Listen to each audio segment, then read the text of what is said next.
अमीर घर की चिड़िया थी। भगवान ने उसे सब कुछ दिया था, पैसा, खूबसूरती, इसलिए वह अपने आप को बहुत सुंदर समझती थी। उसे गरीबी का कोई एहसास नहीं था।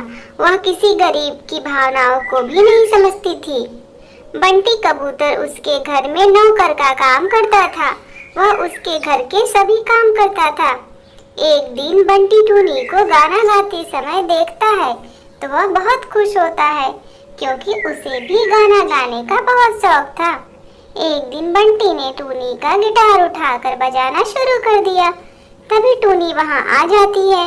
वह उसका गिटार बंटी को बजाते देखती है और गुस्से से आग बबूला हो जाती है और वह उसे जोरदार थप्पड़ लगा देती है। तूने मेरे गिटार को हाथ भी कैसे लगाया? तू नौकर है, अपनी औकात भूल गया है। तू नौकर है, नौकर की तरह फैमिली मेंबर बनने की कोशिश मत कर। मुझे माफ कर दो मैडम, आगे से आपका कोई भी सामान हाथ नहीं लगाऊंगा। तुझे छोड़ूंगी नहीं मैं। चल अपनी मम्मी पापा से अभी बताती हूँ। देखिए आप लोग, आज इसने क्या किया। इसने मेरा गिटार उठाकर बजाना शुरू कर दिया।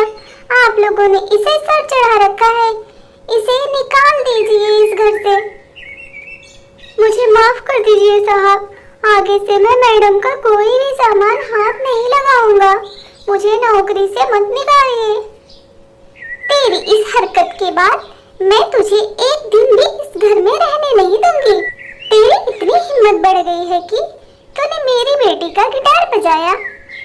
आज ये किया है, कल तू कुछ और सामान चुराएगा। सुनिए जी, इसे आज ही घर से बाहर निकालिए। अरे इतनी सी बात के लिए क्या इसे घर से निकालूं? बंटी बेटा, आज के बाद तुम टूनी बिटिया का कोई भी सामान हाथ मत लगाना, उसे पसंद नहीं है। धन्यवाद मालिक। बंटी माफी मांगकर वहां से चला जाता है, लेकिन उसके अंदर सीखने का बहुत जुनून था। टोनी के गुरु जब म्यूजिक सिखाते तो बंटी दूर खड़े होकर सब सीखता है। बाद में रियाज करता था। धीरे धीरे वह बहुत अच्छा गाने लगा। टोनी, कल तो तुम्हारा म्यूजिक कंपटीशन है ना? तुमने अभ्यास कर लिया है ना? हाँ गुरुजी, मैंने पूरी तैयारी कर ली है। अच्छा गाओ बेटा। टोनी जैसे ही गाना शुरू करती है, उसके गुरु को गुस्सा आ जाता है। ना सुर ना ताल। टोनी, क्या तुम्हें मैंने ऐसा ही सिखाया है? तुम तो मेरा नाम गंदा कर दोगी। गुरुजी गुस्से में वहां से चले जाते हैं। बाहर जाते हैं तो बंटी बगीचे में काम करते हुए गाना गा रहा था। गुरुजी उसके पास जाते हैं और बोलते हैं, बेटा तुम तो बहुत अच्छा गाती हो, तुमने कहाँ से सीखा है? तुम्हारे सुर ताल एकदम सही है, तुमने कहाँ से सीखा है? सर, मुझ जैसे गरीब को कौन म्यूजिक सिखाएगा? मेरे पास उसकी फीस देने के लिए पैसे कहाँ हैं? जब आप मैडम को सिखाते थे तभी मैं चुपके से सीख लेता था। अरे वाह बेटा, तुमने बिना सिखाए इतना अच्छा सीखा। ये सिखाया जाए तो तुम बहुत अच्छे सिंगर बन जाओगे। मुझे तुम पर गर्व है। तभी टोनी के परिवार वाले पीछे से सारी बातें सुन रहे थे। नालायक, नमक हराम, तुमने अपना गंदा खून दिखा ही दिया। तुमने मेरी बेटी का सपना ही उससे छीन लिया। माँ, मैंने पहले ही कहा था, आप लोग इसे घर से निकाल दीजिए। आप लोगों ने मेरी एक ना सुनी। अरे आप लोग इसे क्यों बोल रहे हैं? ये तो आप लोगों का नाम रोशन करेगा एक दिन। ये क्या नाम रोशन करेगा गुरुजी? आपको तो टैलेंट की पहचान ही नहीं है। इस 2 कौड़ी के नौकर को आप अच्छा सिंगर बता रहे हैं। तू यहाँ खड़े खड़े क्या मुंह देख रहा है? निकल जा मेरे घर से। अरे मैडम, मुझे नौकरी से मत निकालो। क्यों ना निकालूं? पहले तू नौकर था, पर अब तो वो भी नहीं रहा। हमारा तुझसे कोई वास्ता नहीं है। टूनी की माँ उसे घर से बाहर निकाल देती है। बेटा तू मेरे साथ चल। लेकिन कहाँ सर? अरे बेटा, मैंने कहा ना तू चल मेरे साथ। बंटी गुरुजी के साथ चला जाता है। कुछ दिनों बाद टोनी टीवी पर सिंगिंग शो देख रही थी। टीवी पर बंटी को गाते देख हैरान थी। ये फटीचा इतना बड़ा आदमी बन गया। ये सब उस गुरुजी की वजह से हुआ। उन्होंने मेरी जगह इसको चांस दिया। मैं इससे बहुत नफरत करती हूँ। ऐसे ही समय बीतता गया। टोनी के पापा का काम दिन प्रतिदिन खराब होता गया।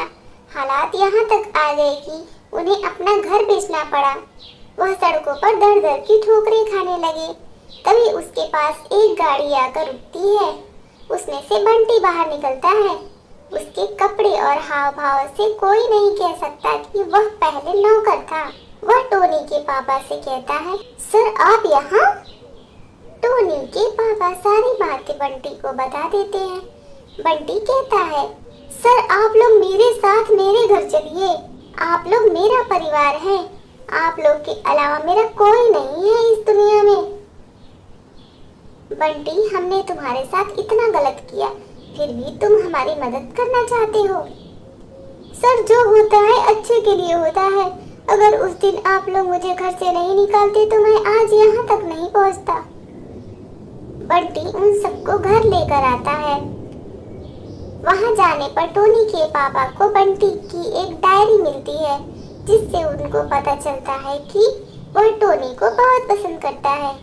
टोनी के पापा बंटी से कहते हैं, मैं जानता हूँ तुम टोनी को पसंद करते हो। क्या तुम टोनी से शादी करना चाहोगे?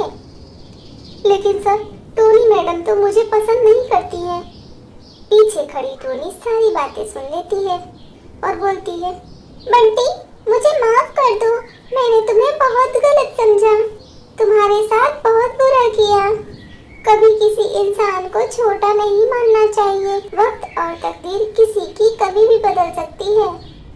फिर टोनी व बंटी की शादी हो जाती है। तो दोस्तों, कैसी लगी आज की कहानी? हमें कमेंट करके बताएं। धन्यवाद।